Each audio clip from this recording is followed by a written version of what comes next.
everybody. We are back with part two with Malcolm Du Plessis.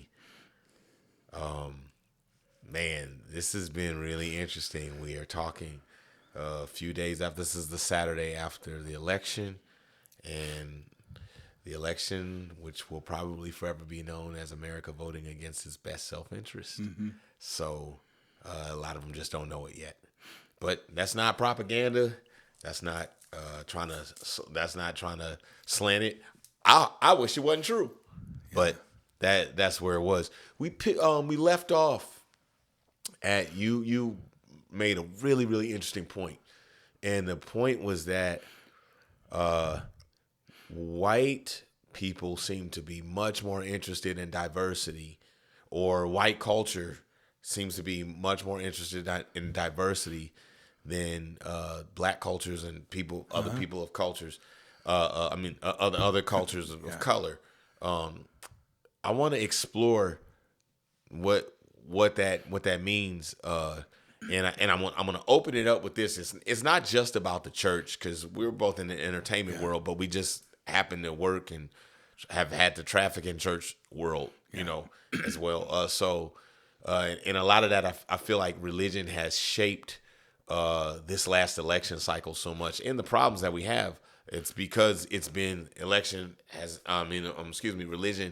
infused politics, and it's made it a super dangerous place to be right now. So, is there a particular reason that you would know of why, when we talk of diversity or we talk about mixed congregations, we speak of that kind of thing in churches, it almost always falls towards black people going to a church that has a white pastor, black people going to a white space, or if white people do go to a black pastor, he's almost like a white guy trapped in a black guy's body. Exactly. Yeah. So can we speak to that as a starting point for the joy and the hope for diversity, and why that sounds really like a loaded scale, that the thumbs on the scale when they're talking about it. What's the deal with that? Give me one more sense of the question. Okay. Hold me a bit more specifically. I'm sorry. Why do you feel that white people want more? They want more diversity, but then the only way that it's considered, the only way that they're considering doing it, they're doing all the longing for it, but it has to be under their roof. What's the deal with that? I mean, that's privilege. So I think that, like, for me, 24, 25, I begin to become aware something's wrong. I live in a bad country. What we're doing is not right. But I don't know where to go. I don't know what to do. So the first thing I have to do is I have to meet some black people. And then I have to do something together. It was, the redemptive part is in that experience of doing things together, I built relationships and I learned. I mean, the first thing I learned, we have a famous photograph in South Africa of Hector Peterson, the young kid who was shot in the 76 riots, him carry the young dead body with the two kids, and there's a bunch of kids in the background. Well, I met one of the kids in the background of this iconic photograph. The day that I met the other kid in the photograph, that photograph changed. Because it was just something that you saw, and I'm thinking, what is this all about? The moment I met someone I had a connection to it, and it was an uncomfortable thing, but it was interesting to me. So I think when white people feel uncomfortable, their natural result is, let's do something, let's diversify, and let them come amongst us. And it's kind of what I said about putting yourself in another person's shoes. Like, for example, if you go up in South Africa, we have 11 languages. Very few people speak all of them. Wow. So, there's 11 languages in South Africa? Jeez. So what do? If you're involved in life in South Africa, a very lot of the time you find yourself in situations where you don't really know what everybody's talking about. So people like publicly speak these 11. It's not like by region. of the country or anything It's like by that? region. Okay. But if you have a life in all the regions, but they And then people like kind of cross borders. they and cross. Yes, they're talk, all over yeah. the place. But if you in where I was born in KwaZulu Natal. Zulu is the language, but there's also people, Sotho people, all these people come into our area. But there's predominant languages, and then as people migrate, it changes. But the point is when we basically have to use our imaginations. So you learn to you get involved in interaction through body language, through intuition, and through words. And Absolutely. and like you have Spanglish in America, we have funnigalore, which is the gracious way that black community help white people when you splice together all these different words, and then you make up a really weird way for white people to communicate. The trouble is, if I come to America doesn't have that. White people in America don't have to put themselves in other people's shoes. They don't have to learn other languages. So I come to America, I'm an English colony person, and I use a phrase that's not an American phrase, like much of a muchness. I don't know whether I'm Arthur or Martha. I can just name them, hundreds of them, that I'm still discovering them 30 years. I say something that I haven't said for 30 years. People are like, what did you, what? But how I notice is when I say it, I always know I've said a phrase that... Because everybody stops. They glaze. Yeah. You can just see the eyes glaze over. And then from that moment on, no one hears anything else I say. Sure. Because I've dislodged the situation. Absolutely. So there's something about... In the egregiousness of our situation, we were forced more to put ourselves in other people's shoes. You don't have to, even though we were separated, even though you could be punished, you could be jailed, you could be in trouble. There was that curiosity but here you don't really have it. So that's why white people, they're not thinking, oh, we want all these black people to come to my church. They're just thinking we want diversity. The fact that code switching exists, they don't know what that is. There's no way to figure that. So, but I do, because now I have to code switch in white culture because of my journey, and it's unpleasant. The moment I'm speaking in a way to make sure that someone else doesn't feel uncomfortable, then I feel disingenuous, and if you code switch enough, then you eventually become fake. You don't even know that you're doing it. So you play, and that's the what's the word I'm looking for? That's the chemistry. That's the ingredients of selling out. You just, and then white people sense that and they feel comfortable. Oh, I really like that person because he's speaking white. He's thinking in a different mindset, as opposed to the curiosity of learning. Oh, in this other culture, there are treasures that could literally thrill me and educate me and change my life. Once again, when you say that, okay, let's just take music, for example. I hear what you're saying about white people living in their silo, living in their tower, their ivory tower. But then they find hip hop, they find jazz, they find blues, they find funk, they find soul, they find R&B, and they know that they have to sing like a black person or play like a black person or, synthesize as best as they can to be like a black person to, and the term is now, get invited to the cookout. They know that that's always been a thing, so that they can have the closest thing to street cred because, Elvis made his whole deal. He took ideas and music from black rock and roll and blues singers, took what were not dance steps, but they were just the joyous celebrations of black Pentecostals praising God in their services together, turned that into movements. Into movements that they know that they are taking black genius.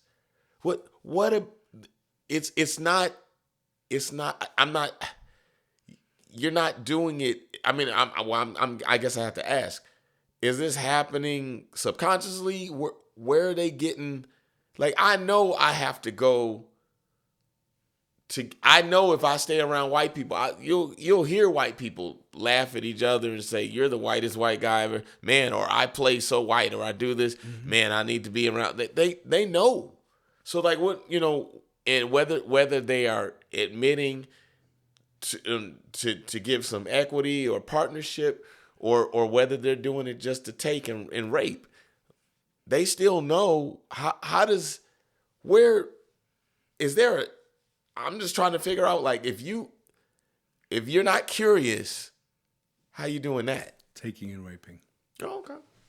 Well, I got an answer. That's the honor your father and mother, that it will go well with you and you will live long in the land the Lord your God is giving you. There's something, even when our parents are rough and we've had, very, very broken parents, none of us would be alive if it wasn't for them. And there's a debt of some sort of something. I mean, I don't want to use the word honor or respect because some people it doesn't work for everybody. Very damaging things. Yeah, sure. But there's still an honor that needs to be given to a life source. Mm-hmm. What is worship? Worship is honoring the Creator, the life source, the one who created the whole. If you read through the book of Revelation, you won't find the Redeemer until you found the Creator. Chapter 4, Creator. Wow. Chapter 7, Redeemer. There is no redemption if there's no creation. Acknowledging of the source of creativity is basically worship. There's something very holy and special about honoring the origination of ideas. And that's a very broken thing in our world. To be, to get away, to get places in your career, you pretend it was your idea and not someone else's until you get found out. There's something about stealing ideas that's part of being a broken human being. So when I think that when appropriation takes place, I don't know that someone's thinking this is black genius, and I'm taking advantage of it. When Elvis goes to a Pentecostal service and sees someone shaking and stuff, and suddenly thinks he's gonna turn a couple of that into some dance moves, I think it's just the mechanisms of using. I think privilege, it's hierarchies. It's the same. We've circled and circled the same things. When you have a world in which there's valleys and mountains and there's gaps, you have to make groupthink. You have to have everybody be a Xerox machine for your ideas. Ooh. And that's the economy of, that's the machine, capitalist Christianity. Is how do I monetize? How do I use the systems? Well, obviously, an easy way is to find a church of 10,000 people, because they usually have an influence of town. Get them singing your song, and then 20 other churches will be singing it in 2 weeks' time. Wash, rinse, repeat. Yeah, so you've got all that stuff. So I think when and I'm saying white, and not an angry, I'm just saying when that happens, because it happens, black innovation is everywhere. But I don't know how many white people wake up every day just mesmerized by black innovation. They don't even have that data, but each individual sees something, they think, man, I'm going to do that. But never gives credit. There's something really beautiful in life when each of us always gives credit to where things originate. Mm-hmm. And when we don't, it's called idolatry in the Bible. When we credit those things that are the domino effect of the originator, then that's disdained in the Bible. That's idolatry. The moment we worship a thing that resulted from an original idea, it's not loved. But that happens in our world. It's not only in black and white culture; it's everywhere. So it's the root of racism, is what you're really saying. Yeah. Wow. So we have in the world of church of music, we have couple dozen people who write the songs and monetize the church worldwide. Mm-hmm. And none of them wake up every day as evil, bad people and are thinking, how do I rape Christianity and become a multimillionaire? Mm-hmm. None of them are doing that. But because of a lack of curiosity, when success... And benefiting from a system. Yes, and that rewards them when they do it. When success comes, it's just hard. I've journeyed in... I've been in show business, and I've helped a number of people find success in show business. And what I've learned is that who you are before success comes is who you are going to be after success comes. You don't learn much when you receive power. It's hard. It's just hard to be teachable and to learn when you suddenly when everybody's in awe of you. Yeah. The dynamics just change. Yeah. And so that's So you have to have that beforehand. for me and everything. I just think the key is just for me when I'm having a bad day and I'm realizing, Malcolm, what is wrong with you? I just want to say, can you learn? Buddy, become a learner. What can you learn? How can I be a student? And if I can ask myself that question that day, I set myself up for a few wins. Absolutely. But I think anyone does. But when I don't, then that's when I become offensive. I'm troublesome. But so just learning. So learning the origination of ideas for white people. Once you start learning, the more a white person doesn't eat peanut butter. It comes from it's a black idea, and the list goes on in technology and food and everything. But most white people have no clue. How many Elvis Presley fans were thinking about him going to church, to white Pentecostal church in Memphis? No. I have no idea. So you don't have to do that when you're privileged. But when you're not privileged, you have to go into other situations. You have to learn these other skills. And I don't know how to even say anything more about that. Well, yeah, I think what's interesting is that ties into one of the last things that you spoke about before was, and I'm just kind of putting it together for everybody here. You're saying that there's a hierarchy, and that is why racism is done so well in the church and in America, because the system of hierarchy is first. But then the people who have the high ground are also not the creators. Correct. They're not the innovators. Sometimes, but mostly not. Most times they're not the creators. They're not the innovators. They're not the originators. But you didn't necessarily say that. What you did say, and this is what I'm tying together, I asked you if you had any advice for Black Americans, and basically you said divest. Yes. So the reason he's saying for Black Americans to divest is because if people who have the hierarchical mindset are taking and raping, if you divest, you give them nothing to take. Yes. So if we keep amongst ourselves, what if we create a cultural economy, a cultural ecosystem out of our own work, which will happen whether or not we are part of a capitalist system or not. It will happen. It cannot not happen, because that's who we are as a people. We will create maybe even more, because it's not under oppression. So, I mean, we create very well under oppression, but the free flourishing of ideas, imagine what we could create if we're free to create it amongst each other, and just like, okay, I don't have to cut this off and fix this and all those kind of things, and work in our own system. That's not saying white people are not allowed to work with Black people. No, I liken it to the idea of, if I've been asking for a seat at the table, and the seat at the table is not being offered to me, or is being offered to me with unscrupulous stipulations, why don't I just build my own table? Yes. And then the people who want to come to that table can come to the table, but they will come to the table under stipulations of equality, equity, and partnership. And if those are the terms in which this table must be adjudicated, then we can do something and never have to worry about that other table. Correct. Keep your table. Yes. Do what you want with your table. Now, I don't know how long that table is going to continue to exist. Yes, you will always have some of us who will still ride, but I feel like there's a longing. There always has been a longing for the best Black creators have always had a fierce sense of who they are, and a pride from where they come from, and very little need for white validation. Yes. If we just realize that's what it is, there's never been a better time to start. Exactly. Well, yeah, to enact that and enacting that. We've all got the blueprints. We were talking about working in those other environments. You've learned the things. You've learned the tricks of the trade. You've learned all this kind of stuff from, you know, from the big house. You learn how to run.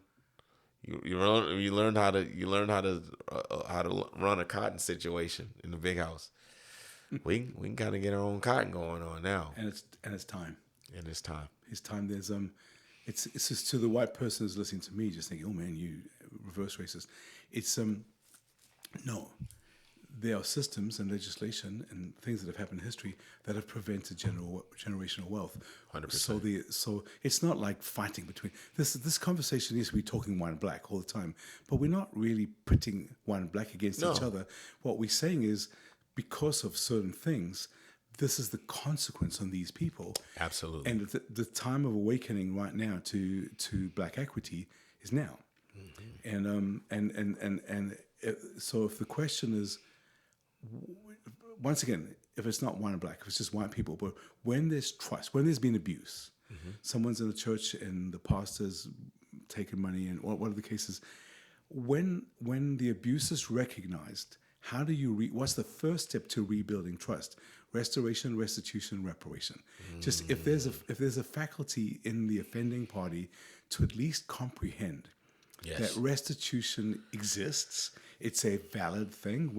When Jesus told Zacchaeus to pay multiple times of what he'd stolen, that wasn't political. Yes. You know, when people, I've been, had lots of conversations about financial reparations in this country, and people say it was political. It's like when Jesus told Zacchaeus, pay them 4 times, that was the most Jesus thing he could do. That was love.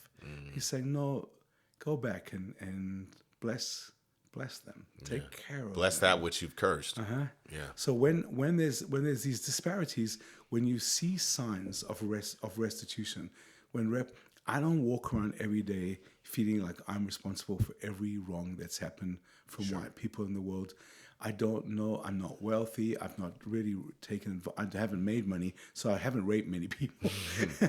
but I still feel like I'm part of a reparations psyche. I'm not doing. I don't think they were out of guilt.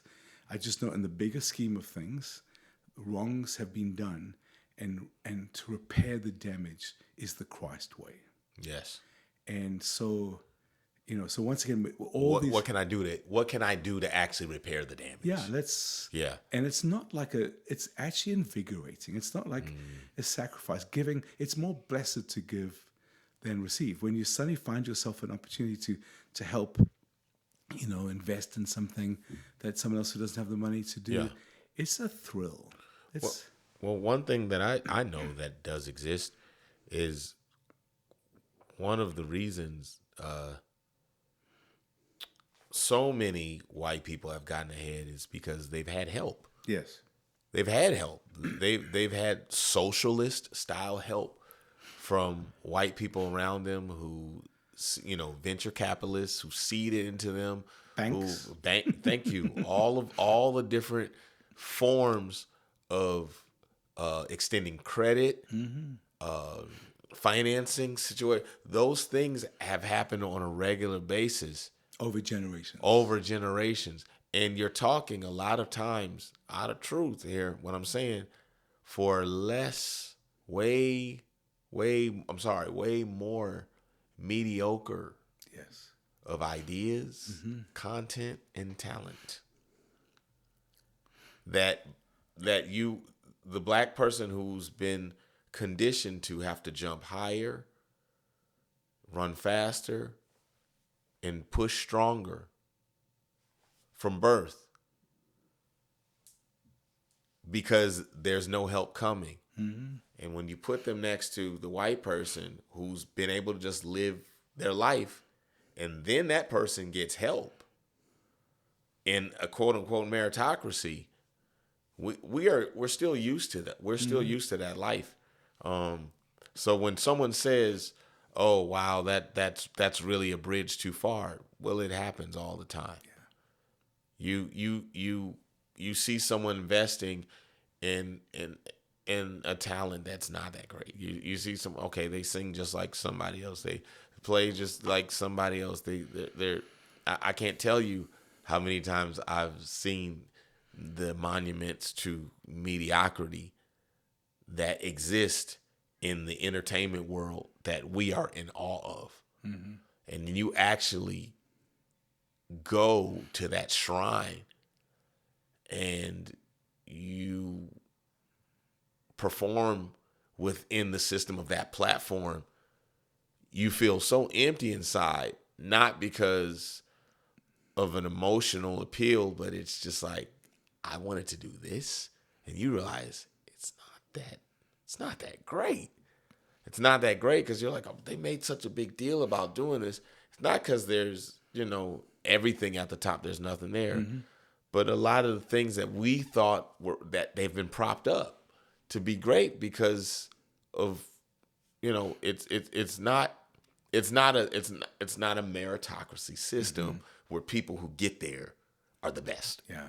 And that's one thing I've learned being in the entertainment business. It's rarely someone who's the best. There's a system of having to play the game to an extent. And everything is a balance because there's, it's not always about the strongest, fastest, biggest. We need a balance of people who can do, who bring different skills to the table. But to see that as across the board, that's the norm. Yeah. It's an issue. That's disparity. Once again, disparity. It's once again the same thing. If you could, if you can leverage, sometimes it's the time, mm-hmm. sometimes it's the genre. There's certain things. There's every season. There's another mm-hmm. window. There's a, mm-hmm. There's a moment for society's looking for this hole. And if you've got a marketing savvy or you someone who knows how to do colonial capitalistic work, that's it. And you can get someone in the door first, you've got influence. And all that stuff it's vulnerable. Everything in life is vulnerable. It's just helpful when we're curious about it. Mm-hmm. We don't have to always be mad with everybody. No. To see someone who's succeeded, I've never made money, but I also haven't had a second in my life where I feel jealous of people with money. Mm-hmm. It's not. I don't get plagued every day by that. Mm-hmm. There's all kinds of things that plague me, but I love to celebrate people's success. It's sure. It's fun. Mm-hmm. But I don't know where I was going with that. But mm-hmm. Well, you were. We've talked about. You were talking about. There's never been a better time for Black people to in America to create their own equity and create wealth. You're involved in a project that is, I don't know if you would even call it a part of Christian music necessarily. I think it's more about the space of activism. Yes. That may have started. Well, hello, Sophia. Hi, Sophia. Hi. Mommy's home. Okay. Sophia makes an entrance in the show every episode at some point. Okay. This is her entrance here. Hello. Hi. How you doing? Okay. All right. We'll be down in a little bit. Why do you got Mommy's mug? You can take it downstairs. Thank you. You've already told everyone hi. All right. Bye. See you. Close the door. Thank you. She makes, this is like the 4th, 5th episode. She makes an entrance. I mean, I'm telling you, she is working to get a show out of this. She's like determined she's gonna get a show out of all of this. But what I was saying is that you've got a group that you're working with, and I think it's out of a activism space that they're kind of platforming, and it's called Common Hymnal. Mm-hmm. And some really interesting things are happening with Common Hymnal now. Obviously, they're probably more needed than ever before. Tell us about the group. How did it? When did it start? Like who's in it? That kind of thing. It started my story. On the 4th of August, 1985, the 21st day of that 21-day fast, I felt I was supposed to come to America, and my sense was that this was a practice run, and I was going to live in America. Africa was a practice run. Yeah, my work in South Africa, I had done nothing yet. I never had one black friend. Sure. But I just felt I could feel the energy. I knew, when there's something going on, it's happening to me. So I knew something was going to develop. I couldn't have imagined all that happened. But before that even started, I felt once again, I'm not someone who runs around saying God said this and all that. I have 8 things in my life that I know God told me, and they've kind of all come true. And they're not about someone else's health condition or they're usually about national events. And so each of those things, it's happened, and it's like, okay. And I don't know if I'll ever have that happen again in my life. I don't think God's a chatterbox talking about nonsense. I think if God's going to speak powerfully, He's going to speak very powerfully. It's going to be consequential.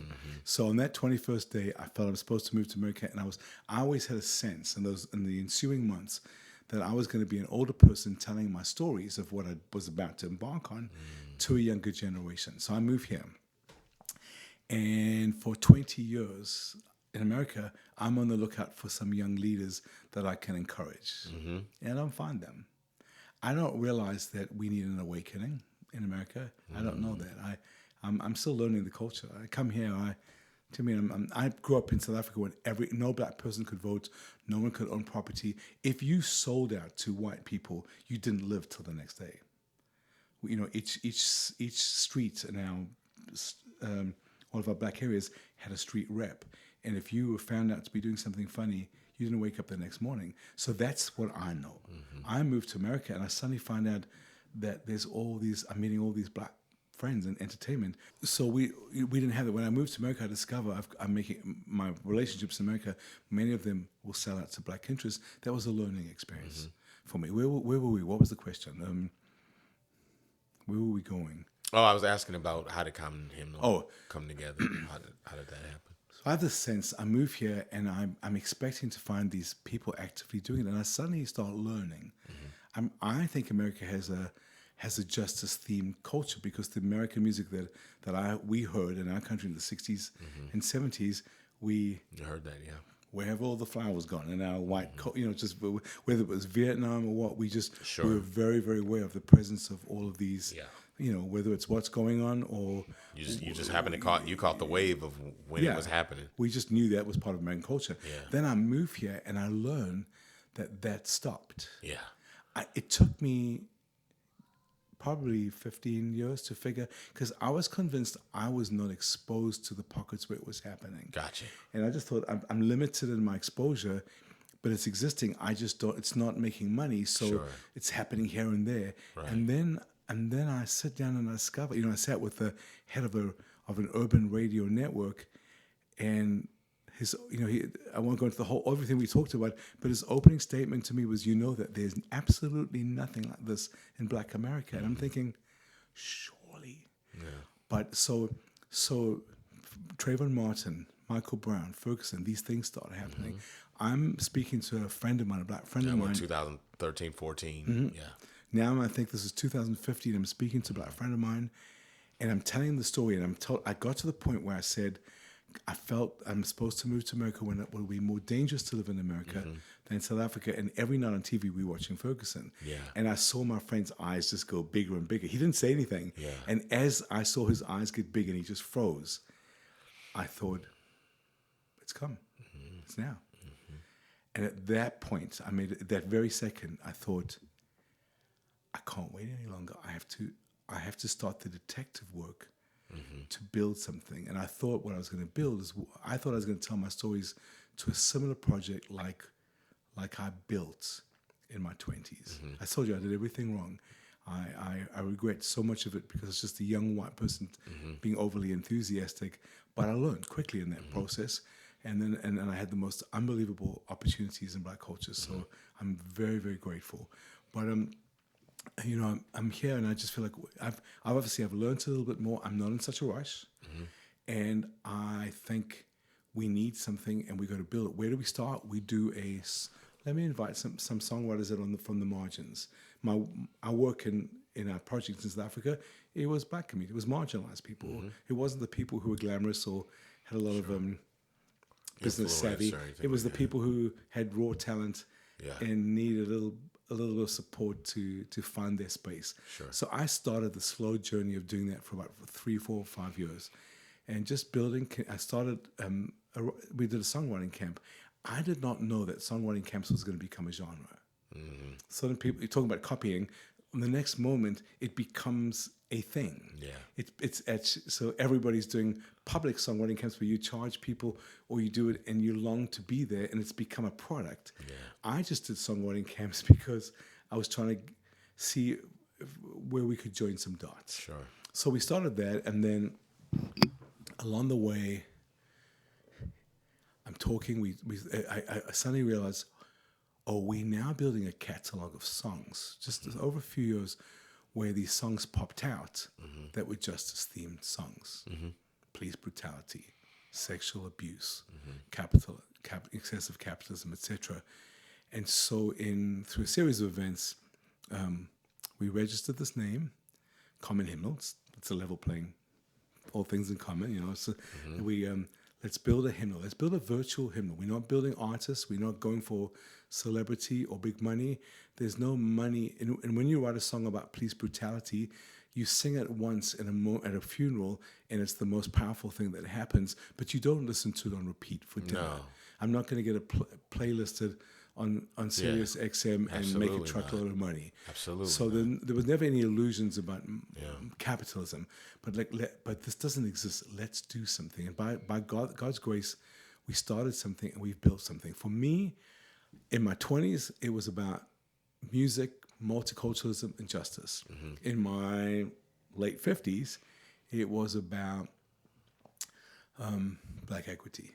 It's like I've done music. I'm old now. I've had my season. I've been involved in justice work, and I'm wired as an activist. But what can I do? How do I play my part in reparation? What do I do? And the only thing I know to do is somehow build a BIPOC-owned company. I could have started a nonprofit with a multicultural board. Once again, you have this, disparity, patronization. Then it's my thing, and I've put this. So it's like, how do I build slowly, and how do we actually build? And we've done it. It's a long process. We haven't fully made the exact transition in terms of the unit. It's something that I own. I run it like a nonprofit, and this team of people are involved in every decision. And we feel we're 1 or 2 decisions away from making the transition. So Common Hymnal is me going to the margins, finding people that don't want to short circuit celebrity and use the system and colonize in music, in show business. And how do we build something? And so we just worked diligently and carefully. It was pretty painful in the beginning because for many people, I was access. I had no clue.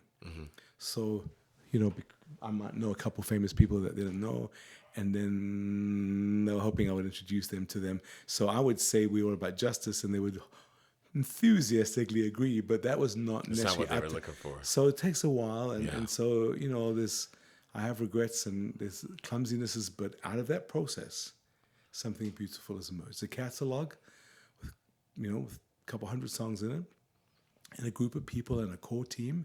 That's egalitarian.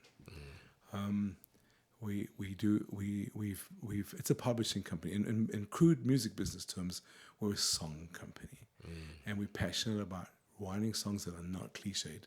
We have. I don't know if do you know what CCLI is, the body that monetizes the duplication of songs in church. Do you know how many songs are in the database of CCLI? It's hundreds of thousands, isn't it? 500,000 for all these years, and I'm closely connected to it all. I've just arbitrarily said there's 200,000 songs, thinking I was exaggerating a bit for effect. Sure. I found out there's 500,000 songs. We do not. The least need in Christianity in our world is a new song. Someone who's got good taste can dig through those 500,000 and find us a good 500 gems. I mean, they can take their entire career and do it. A whole career. without ever having to find a new song. And the funny thing about CCLI, you're not really even talking about the true database because that's a white leaning. Yes, absolutely. So you're not even talking about black songs. Most black churches, Not. they just got a hit if they even know what it is now. Yeah. There are people who are just getting hip to CCLI. That's not something that, because we don't, with black churches, it's the system's very different. It's choirs, or back in the day, it was choirs.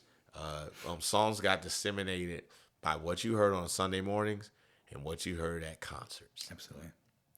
And that really makes for a much more powerful song. Mm-hmm. That's why songs last in the black church so much longer, because they're experiential.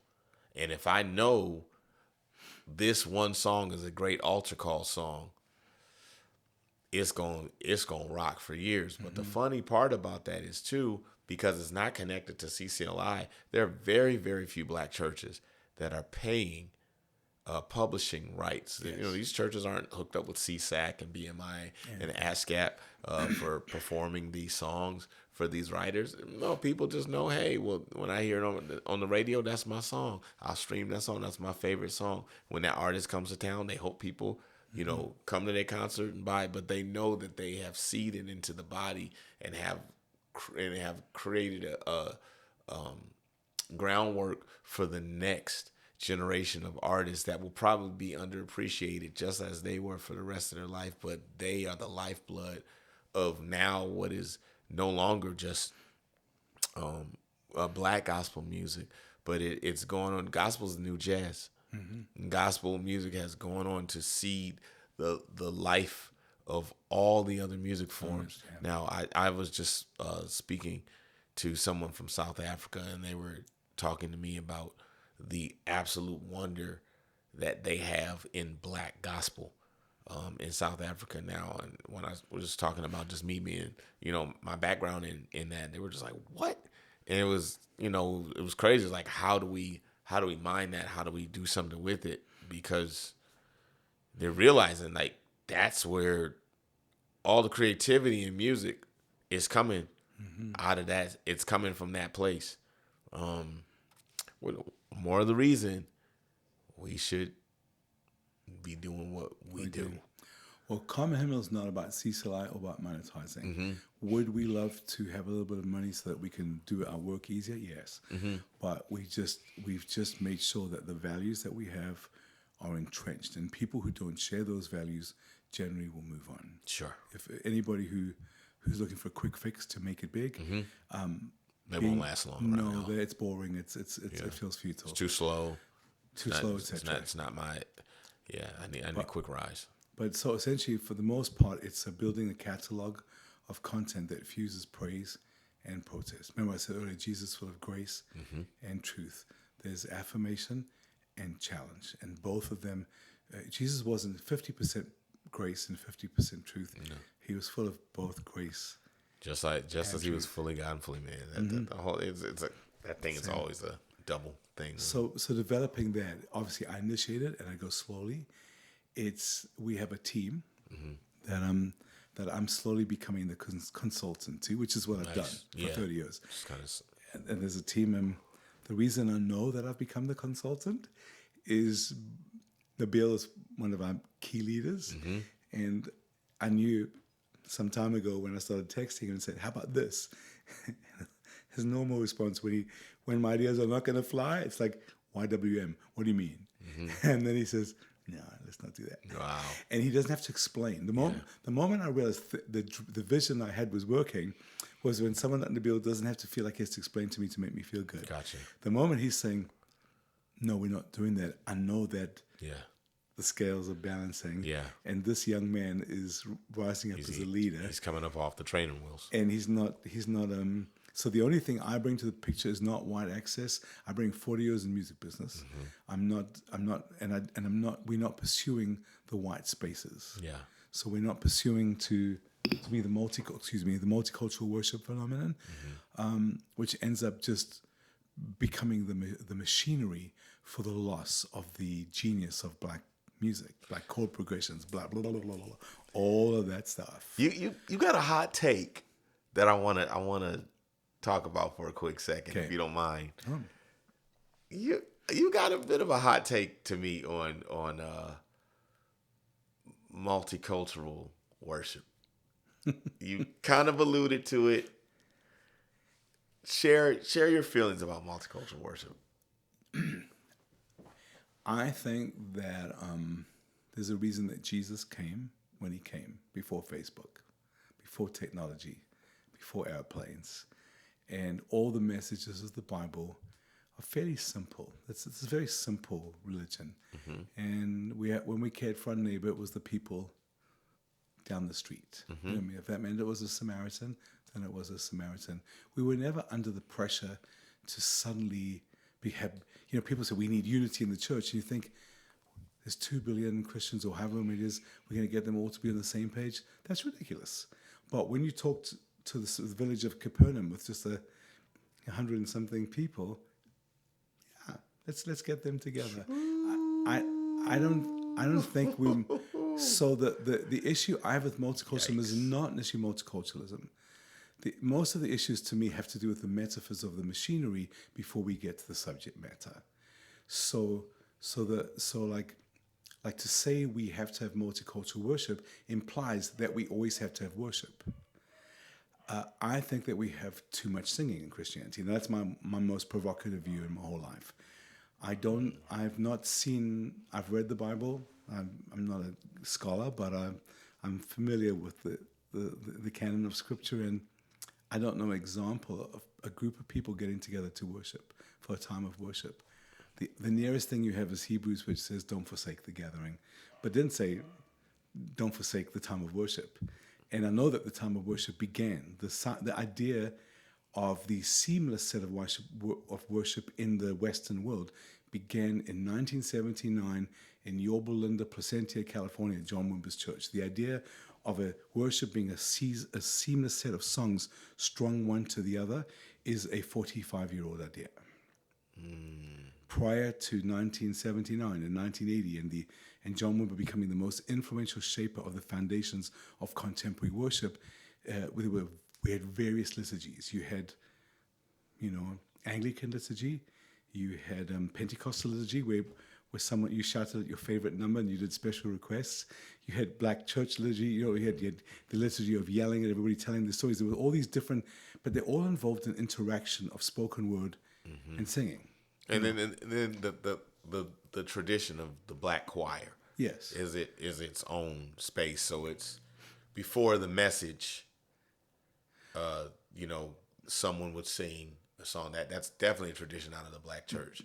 But it was not the tradition of locked in and we're just going to say you are wonderful, you are Lord, you're holy, holy, holy. No, we dealt with a broad amount of subject matters. Absolutely. Even in the white space, 25 years ago, Charlie Hall could write a song, "Give us clean hands and a pure heart," and it could be in the top 10 financially earning songs in Christianity. Yeah. That ain't happening today. No. Keith Green and Amy Grant. No, you're not monetizing that purifying stuff. Not at all. You prioritize wonder, gratitude, description of the benefits. Something about our ocean and all the benefits we receive. Yeah. So that when I've got a view about multicultural worship, it's mostly the idea of we have to have all these worship times, and then we filling this machine.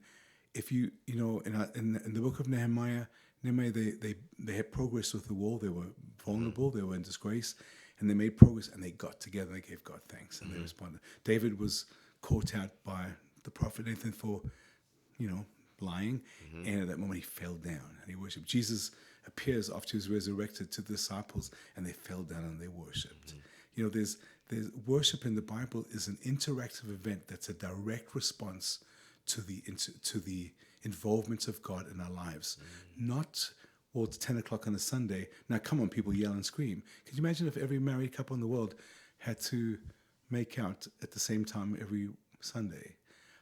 Marriage would be slightly off kilter. That doesn't mean that there shouldn't be intimacy in relationships. Yeah. But the moment you institutionalize it, so then when you add multicultural to it, then all of a sudden you have to scale this thing to this big event. Then you have to have multicultural, You got to check all these boxes. And nobody knows anybody. Nobody knows Now, when there's relationship, when you have, white people and black people, for example, or whether it's, Malaysians and Brazilians, whatever the coming together is, when you have those people come together and they've been on a journey and they're in community and stuff, and then you say, let's sing together. Well, then there's questions that are asked. How do we, what do we do? Or we invent our own songs. But when we just build a brand that we photocopy, so now 5 years ago, when we started Common Hymnal, there were no black people in contemporary Christian music. Every single person, every single white, and anything in praise and worship has decorated their projects with black people. And so I'm not against it. It's terrible. I just see white people clamoring for that more than black people in my life's experience. And I think that's more of a mild form of guilt and thinking, well, my contribution is I'm going to build this. But when you build that and you don't actually let people come as their full selves to the table, That part.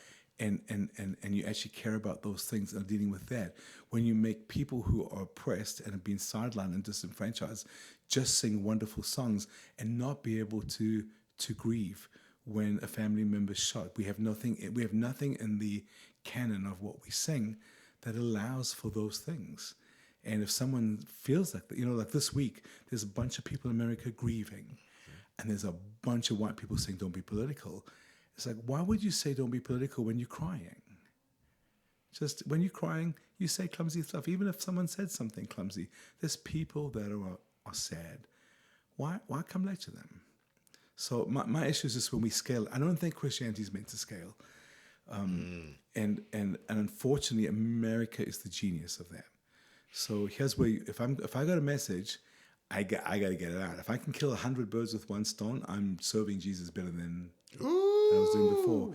But there's a reason that Jesus came and spent his life with 12 people, and even then, they didn't all get it properly. No, he didn't mass produce. He invested in individual lives, and people who have major platforms that have that ingredient in the background of their life, you can sense it. When someone stands up to talk to people, they don't have pat answers. They're not just yelling at you. You can sense the integrity when someone's speaking out of the overflow of genuine life experience, because it usually involves a fairly consistent vulnerability, as opposed to a lecture. And lots of time, because you can't perfect that for an audience. Yes, it doesn't work that way. It's like real jazz music. I'm learning. Like I never considered myself a jazz guitar player for years, and then I would get calls from jazz musicians to work with them, and they were like, "Man, you play some of the best jazz around because you embody the spirit of jazz, because you know how to create on the spot and things like that." So it would just be like that. It was years that I would experience that, and I finally actually got into a jazz quintet, and we've been playing for like the last 2 years. And when I finally realized, because I'm playing like twice a month, like playing 2-hour shows, playing, and I'm soloing a lot and stuff and that over that kind of thing. What I realized is I'm really glad that I did not codify the jazz experience in my fingers, in my playing. I didn't learn to transcribe all these solos and then take it, because in and of itself, there's nothing wrong with, learning or knowing what someone else said with their music. But if I know what someone else said with the purpose and motive of regurgitating that to an audience to make people think I'm a genius, there's an issue of inauthenticity with that. And the reason people do it is because they want to cut through time. And they want to do it because if I got to play night after night vulnerable and not sure what I'm learning my way through, I know this, I know that, I don't know this, I don't know that, I tried this, didn't come out amazing. This is what I know how to do. I can lean on this more, and I do night after night of you doing that. You can play it safe where you learned all these things, and you just continue to regurgitate the things you learn, and you're kind of giving an orated speech night after night. You know, this little practice speech. But that doesn't really make you a jazz musician. Like the best jazz guitarist I've ever heard is Julian Lodge. Excuse me. I heard him at the Newport Jazz Fest last year, and he was the most inquisitive musician I have ever heard. The man asked so many questions on his guitar. Some he didn't have answers for, and that was more amazing to me than anything. This dude played his guitar, and he asked so many questions with the guitar. He thought of things, and you could tell. I talked to him. We talked after the show, and I said, dude, I can tell you have spent countless hours with your instrument asking things of it. And that's it. The joy of the journey of even being able to formulate questions and hypotheses and eventually theses on this instrument is so evident in your hands. Everybody may not know what that is, but from somebody who's studied, who's played for years and years, I know what I'm hearing. And he was like, no, that's exactly what I've done. And he's self-taught, and he's considered like the guy in jazz guitar. When I heard him play, I was like, oh, that's what it must be.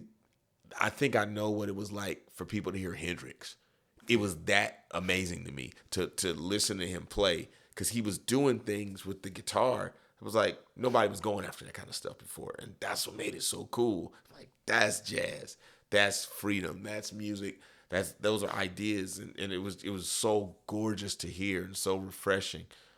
But it was real because he had to put the time in to get that. And I think so many times what we're talking about, we want capitalistic success, which often means a shortcut and often means an assembly line, catching lightning in a bottle and figuring out how to sell it at a discounted price so that everybody else can get a piece of it. And that basically becomes the American dream. When you codify that situation, when you talk about the gospel, you are definitely about to make an idol. And I mean, I think that's kind of what's got us where we are now. It's so much fake, they don't even realize it anymore. I don't think there's anything happening that's real. What's the curiosity? So the multicultural version of what you just described is when all the cultures are together, and it's not just everybody serving a white musical aspiration. Because when there's a curiosity, when as a white person, I think, the inheritance of Jesus from the God the Fathers is the ethnicities of the world, then I want to know about those ethnicities. Today I woke up and Nabil, the guy I mentioned earlier, Common Hymnal, of course, and Jackie did I don't know what it was. They just sent me these videos. They were in Chicago, and they did a deal with this Indian group, and where they fused real Indian music, not pleasant American version of Indian music, and gospel. And they had one rehearsal, and it was a room full of Indians dancing. And I'm thinking, where do these people come from? So I forwarded to Brian in our community, who's Indian, and he calls me, and he's just freaking out. And we don't know what to do. And it's just like, whatever we heard, it's like, I'm on the phone to Nabil saying, what are you doing? Where does this come from? And he's just laughing away, because at the moment, he has this Black American discovering the intricacies of. He said at one point, the two drummers were trying to work together from the two different teams, and the bass player was saying, "Could you tell? I can't find the groove." Yeah, I gotta find you. How we gonna do this? I gotta figure out where to sit. So to me, when that curiosity comes, when we say we want multicultural worship, and we singing most of the songs in Spanish, for a start. Even though we don't speak Spanish, we we're taking a step. See, I believe in that part. Yes. Yes. I believe in the potluck. Yes. I definitely believe, and I've seen it happen. And heaven, the ultimate aspiration of the spiritual pursuit is all nations and cultures That's around it. the throne of God. So That's yes, it. That's it. but that doesn't. But we don't. We to make a carbon copy of some human being's version of it that reflects wild. white sentiments, and then when you're in it and you suddenly discover that the financial profits are going to white investors. That's crazy. At that point, so one of the reasons I'm so passionate about the Common Hymnal project, with Black equity, BIPOC equity, is it took me quite a long time living in America to find out that a massive percentage of Black Christian music companies, businesses, ideas are actually owned by white people. Sure. I did not know that. Yeah. It took me and it's like, because you don't go, I'm not walking the streets of America studying, Absolutely. doing an analysis of You don't who even owns think what. about it. But it happens once and you think, oh, that's interesting. And then a few years later, someone else says, and I think, oh. And then once you found there's 4 or 5, and then the like, that's next a pattern. It's like, oh, this is a pattern. Yeah. So I'm not an entrepreneur. I'm not a big money maker. I'm not like a great leader. I'm just a person who's an eccentric. I do random stuff, and I've had a very fruitful life. I'm not putting myself down. I'm very, very satisfied with this funny little stuff that I've done in my life. I go to bed and I think, I know why I'm alive and I've done what I'm here for. That's pretty awesome. But where am I going with that? I've lost my train of thought. You were talking about multiculturalism, people coming together, and why you said Black people didn't own a lot of their. Okay, I'm not. Why you were? I'm not a powerful person, but I figured, out of my curiosity, I can build one. I can serve one, and I'm not building it. It's not my thing. But what I'm doing is I've specifically found young people, and I'm helping a group of people. Like I mentioned to Bill, this is my 3rd time now. Sure. He's 28. Yeah. I met him when he was 22. Yeah. He made beats in his bedroom. Yeah. I had an inkling that he was a whole lot more talented that I revealed. I promise you, he could go MD the Jimmy Fallon show right now with the skills he's developed in the last few years as a technician, as a producer, as a mathematician, as a creative. He's just, I'm watching this young man just blossom into something, and so I can't do much, but I can help build one. So when we talk about Common Hymnal, there's a whole bunch of things happening, but for me, it's about how can I take my life in this last season of my life? I'm not necessarily wanting to die tomorrow, but I am in the last spate. I'm not. This is the season where you don't have so many ideas. So how do I take everything that I've experienced, and how do I help build one entity? And it's now got to the point where these young people are finding the groove. They're learning what they do. We all know. We say everybody has a place at the table. But I've emphasized that you have a space within your area of giftedness. Yeah, absolutely. Nobody wants me to be the chef for Thanksgiving. Sure. Do you know what I mean? So I can't just decide that it's a kingdom of priests and I'm going to make the dinner. It's no, that's something for me to do. But let me operate within the grace that God's given me. There it is. Yeah. So we're finding that, and we're finding egalitarian culture. A few of us flew to DC a few months ago because we were invited to be part of something, and the leader of this organization was asking us all these questions, and every answer was the same. It was like, we don't know, but we're pursuing egalitarian culture. And and she said, well, how do you do this? How do you know? We said, I don't know. It's kind of intuitive. And but when you put all those things together, so that's the bottom line. The content is, how do we write songs that center life, justice, and underground spirituality? Wow, the underground church is making music. That's pretty wild. So it's eclectic. Yeah. It's eclectic. It has disparate production styles. So if you go on the Common Hymnal side, you'll hear something that sounds absolutely incredible, and then you'll hear something that just sounds terrible. But we wrote some songs and recorded that day and put it out. Wow. It's disparate. There's no preciousness about excellence. Yeah. But when it's possible, we don't have a lot of money. So when it's possible, we do it well. But when we can't, we do it. Everyone else does it, so why not? Why not you guys? Wow. So it's a catalog of songs, and then along the way, we discovered that we had some performers, And so we started, and we had invites, and it's hard because people don't have money for this unknown thing. But we've had a chance to go take teams, and the last few months we played the final night of the International Black Theatre Festival in North Carolina. Nice. There was nothing to do with Christianity. We were not in the Christian bubble. 3 weeks later, we played a very significant part in Festival of Nations, which is an 80-year-old international food and world music festival in St. Louis. Nice. And then 3 weeks later, the guys led worship for CCDA, John Perkins's entity. Most of the opportunities are happening outside of the bubble. Sure. Which was similar to my project in the 80s. I'm seeing the similarities. So our team in the 80s, we were on bills with Eric Clapton for the King of Swaziland's Trust, with Ziggy Marley for the independence of Namibia. I can only remember a handful of gigs that we did that were truly in like typical Christian context, because they didn't have any money in South Africa. But we played a lot of township festivals, which is the black areas, and we were the only Christians in an evening of a lot of alcohol and drugs. Very nice. So I don't know if I'm just painting a picture. There's something that's developing. There's a team that's developed, and the doors are slowly they opening. We were called and commissioned by the King Center to write a song, and we'll be finished by the end of the month.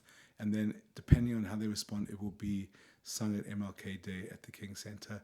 That's an honor for us. Sure. It's these young guys that did it.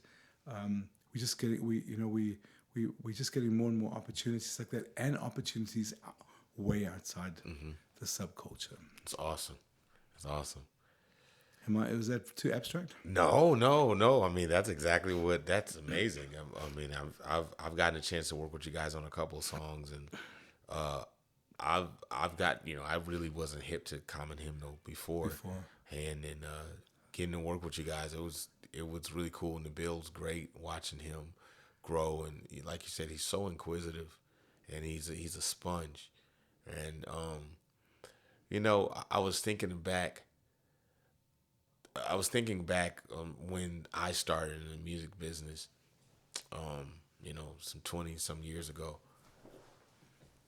I think one of the things that was maybe a little different about me, I wasn't super interested in coming off as being cool. Okay. I knew how to be cool. I know how to be cool. I know how to do it. I know how to have the poker face and all that kind of stuff. But I was never ashamed of having unbridled joy for what I got to do, because to me, that was a reflection of my gratefulness to God that I got to do this for a living, because I lived outside of the professional music world for so long, and I wanted to be a part of it so long as a kid. I really, really, really wanted to do this. And the fact that I was like, man, and got to do it, and I loved it, and I loved to be around it. I would get in the studio, and I would just soak up every moment, and I got to be around people that I just, I'd listened to for years. And, there are times when you're like, okay, you got to be chill around somebody, but then there's also the times when I think it's okay to show the enthusiasm when you're performing it, when you're learning it, when you're there for it, because it really insulates you against getting jaded. A lot of times people get jaded not because the music business is bad, not because it's terrible things happen.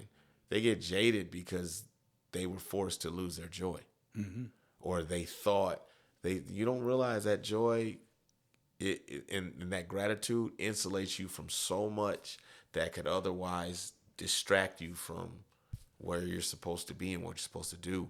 And I have it to this day.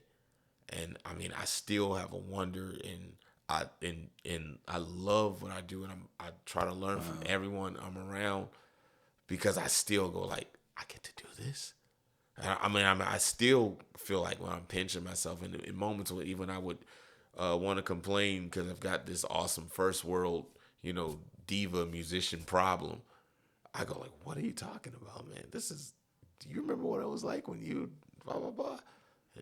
And, it makes it easy for me to look at the things I do now and not really worry about, are there big numbers? Are lots of people following? Are lots of people watching? Because it's like, it's not about that to me. It's about the joy. I get to do it.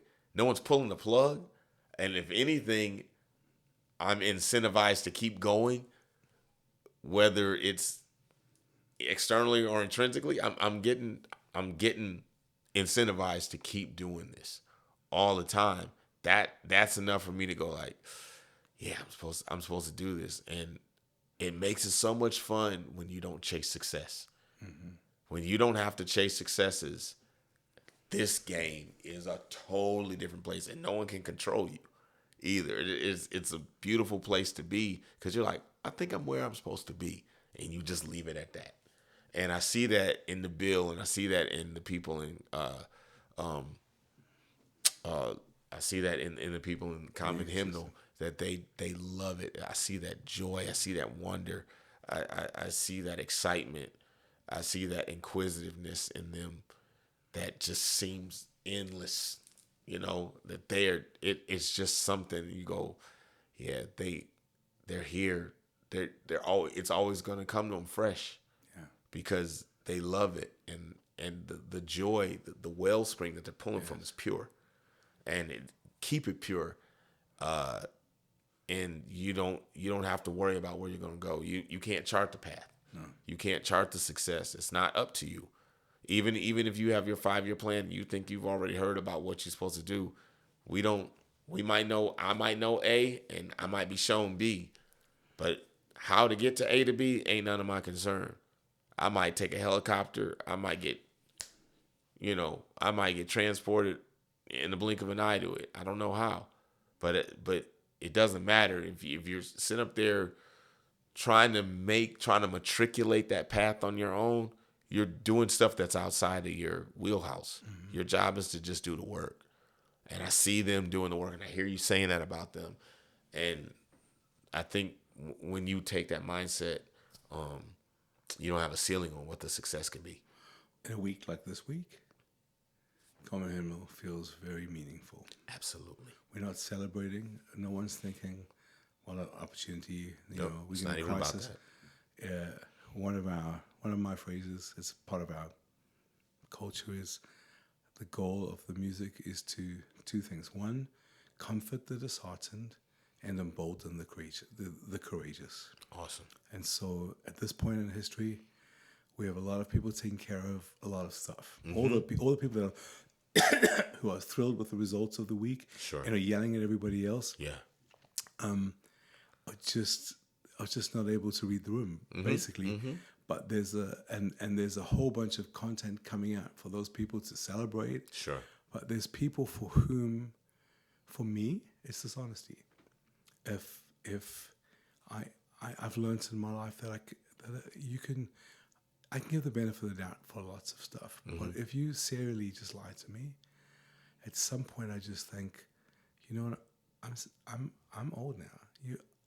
I'm not available for that. Yeah. God bless you. You find other people, but if I sever, I'll even sever ties. I'm saying I cannot deal with lies. Yeah.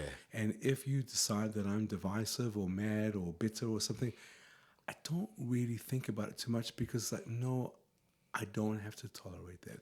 Speak to me. Let's trade in the truth. Mm-hmm. The options are endless. There you go. The moment you do propaganda, manipulation, insinuation, all that stuff, it's like, God bless you, but I don't feel like I have to live that life. Yeah. And I'm watching that on a national platform. I'm watching a whole bunch of people know that these men and women are saying things that are absolutely untrue, and everybody knows. Yep. But they still are supporting them. They traffic in it all day long. That is so bewildering to me. That's wild. That's wild to me, man. Mm-hmm. And then you get up trying to talk about the truth of God or the gospel, man. That's wild. So to be in the business of building songs. Remember, I'm from South Africa. Yeah. That's why you invited me here. and in our movement, in our dark days, music. If you go look up Nelson Mandela quotes, Nelson Mandela music, if you type in Bishop Tutu music, you'll see the quotes. Music is what kept us going. It disheartened, it comforted the distressed, and it strengthened the leaders. Well, yeah. And I'll just say this. So having that opportunity is just being in that situation is vital. The song that we're releasing the weekend of the inauguration has the lines in it. They obviously echo MLK, but it's like, for justice long delayed is a justice far too late. Yes. Where is the love? Will you be love? And so it's not yelling at people, but it's penetrating the psyche to say, people who the heart deferred makes the heart grow sick. Yeah. And hope deferred, makes the heart grow sick. Yes. So just being at this point, Common Hymnal is very valuable now. There's a dire shortage of songs that can infiltrate the culture at its points of vulnerability. It's interesting that we've been talking about that it's not really about black and white, but we've kind of had our conversations in black and white. And you are black and I'm white, so it's a good, there we go. Good metaphor. But at the same time, I do think that in hearing what you said, there is a very specific call. Yeah, I believe that you're called to BIPOC, people of color. You're called to all those things. But I think something that you said that was very specific, that is intrinsic in black culture, is we have sung our way through everywhere we've been. Yeah. We have sung our way through everything. I am a product of the deep roots of singing through everything. That's why that's why I love the music the way because it was handed to me from the generations of singing through our pain, singing through trouble, singing through distress. Paul and Silas, in jail singing. The black person in America, we knew that. That's we didn't get that. The slave master didn't teach us that. Did not have the ability to teach us that. In this redacted Bible that they gave us, that was not part of anything that they tried to show us. And the amazing thing is, in all of the Bible that they taught us, that was something that they never practiced on their own. Yes. Okay. But we knew Paul and Silas locked in jail, singing a song at midnight. And you're called to a specific time and a specific people who understood that, who understand that. So you don't have to teach that to this culture. There are other cultures who are having struggle, who have oppression. But this group of people have an intrinsic understanding of the very thing that you were most comfortable in working in. And to see that this is happening in your life is really amazing. And it shows the success out, the sovereignty of God. Like, I'm going to drop you right in. Not only just the right place, right people, right time, at the right moment for them to come forward. And I think it's really powerful. And it just speaks to, he knows exactly what we need. And I don't think this is the end of it. I think I know we're not looking for mass movements, but this moment is screaming for mass movement, and it's going to have it. And Common Hymnal I'm not the superintendent or the custodian. We're recording a project next week, a little house show.